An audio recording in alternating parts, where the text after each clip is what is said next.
welcome everyone to another Ref Brandon and Family YouTube video. Wherever you are, whatever you may be doing, thank you so much for making Ref Brandon and the Todd Family part of your day. We always greatly appreciate it.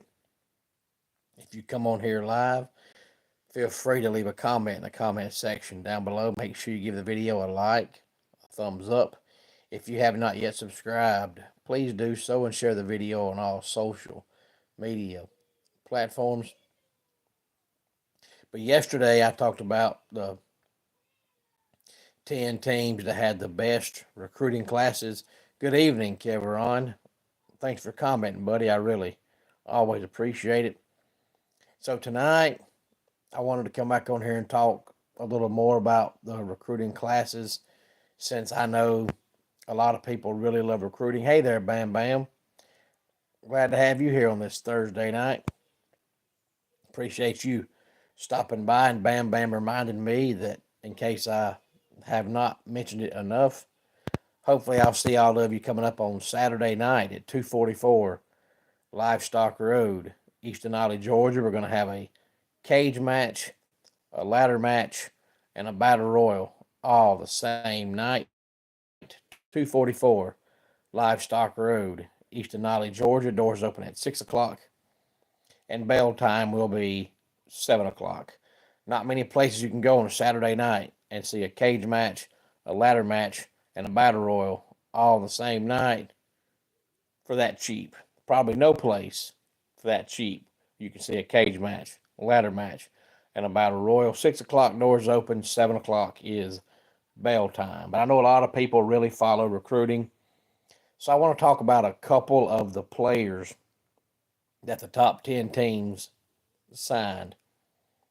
Not every single player, because it would take forever. Just a couple players, two, sometimes three players for certain teams I'll mention.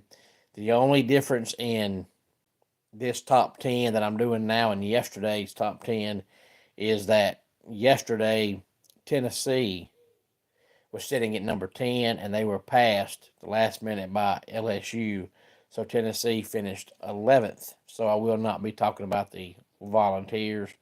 But the number one recruiting class went to the Texas Longhorns, and they signed a couple players such as Jonah Williams and Justice Terry. Georgia signed Elijah Griffin and Isaiah Gibson. Alabama got Michael Carroll and Keelan Russell. Hey there, Rose. Glad to have you here. Hey there, Austin. Glad to have you here. And of course, you can get on the internet and go to just about any entertainment or sports website and find a complete list of every single player that not just the top 10 teams signed, but every team. But I think that would take forever.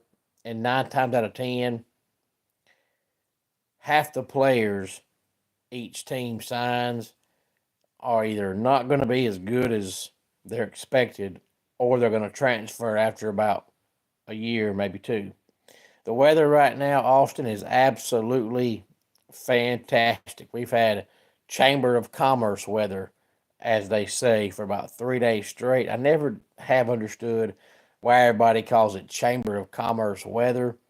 Why can't it be, the Chamber of Gettysburg or the Chamber of Louisville or the Chamber of Los Angeles? Why does it have to be the Chamber of Commerce? I never have understood that. Hey there, Puppy Playtime. Glad to have you here.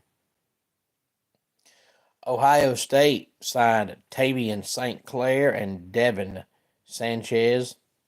Oregon got Trey McNutt and Jaron Kiwi Sagapolutele. And yes, he is Hawaiian. And no, it is not storming. Austin, if it was, I would not say it was Chamber of Commerce weather, because Chamber of Commerce weather means the weather is absolutely perfect, and a thunderstorm is not perfect weather. So no, it is not storming. Hopefully it will not storm. Michigan got Bryce Underwood and Andrew Babalola. The last time I heard the name Babalola in sports was about 25 or so years ago when Clemson basketball had a player named Alu Babalola. Now Michigan has Andrew Babalola. Auburn signed Malik Autry, Deuce Knight, and Jared Smith. Florida got Vernell Brown III, Ben Hanks Jr., and Dallas Wilson. And I apologize, Austin. I just realized I misread your message. I thought you were asking me if it's storming here, but I think you're saying it is storming where you are. So I apologize, and I know just about everybody hates storms unless you're one of those people that goes out and chases them. About everybody hates storms. Texas A&M got Lamont Rogers and Jerome Miles. And LSU got DJ Pickett, Harlem Berry, and Solomon Thomas. Now, we are less than 3 full days away from the big game. About this time in 3 days, it should be in the fourth quarter. I may not get to do a video tomorrow night because I've got high school basketball to cover again, so I won't be getting home until late. So in case I don't get to do a video tomorrow night, let me go ahead and say that I think the Eagles win on Sunday. I think you're going to feel the tension through the TV screen because, from my understanding, the breakup between the Eagles and Andy Reid was not good, and there's still a lot of tension there between the Eagles franchise and Andy Reid. So I think you're going to be able to feel the tension through the TV screen. But between all the great receivers the Eagles have and how dominant Barkley's been, I just don't see the Chiefs being able to contain them. So I think it'll be a good game, but I think the Eagles win the game.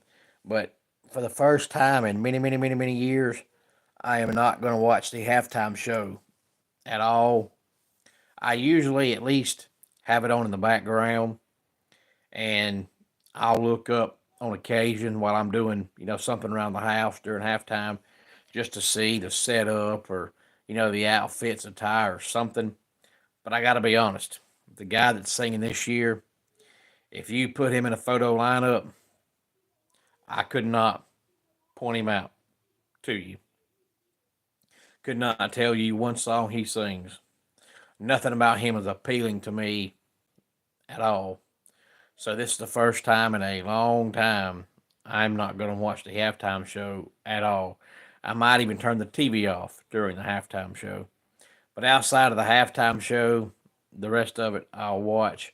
But I just have no desire at all whatsoever of the halftime show. But my prediction is the Eagles win the game. Any thoughts on any of this? Please feel free to let me know. Hard to believe that we had National Signing Day yesterday. And of course, the big game is coming up on Sunday. So it feels like the start of football is a long way away, but really it's not because now we have that spring football that starts this year. I believe early April is when it starts. And it goes all summer and doesn't end till July. And then after it ends, it's only about a month or so until high school football starts back. So it's just about year-round now football with this new spring league. This is going to be the third year of the spring league, I believe. So it makes the off season seem much, much, much shorter because you have the big game, then you have about 6 weeks, then you have the spring football league, and then when it ends, you've got about a month or so until high school football starts. And of course, the time flies by for me because I'm a huge NASCAR fan, and we have the big game this Sunday, and then next Sunday is the Daytona 500. But let's go ahead and get our dad joke of the day in here. 2 eggs wanted to be the head egg. They spoke before a crowd and were scrambling for attention. And that does it for today's Ref Brandon and the Todd Family YouTube video. Until next time, it's Ref Brandon saying, just like in pro wrestling, life can be over by the count of three. Tell your friends and family how much you love them. Bye.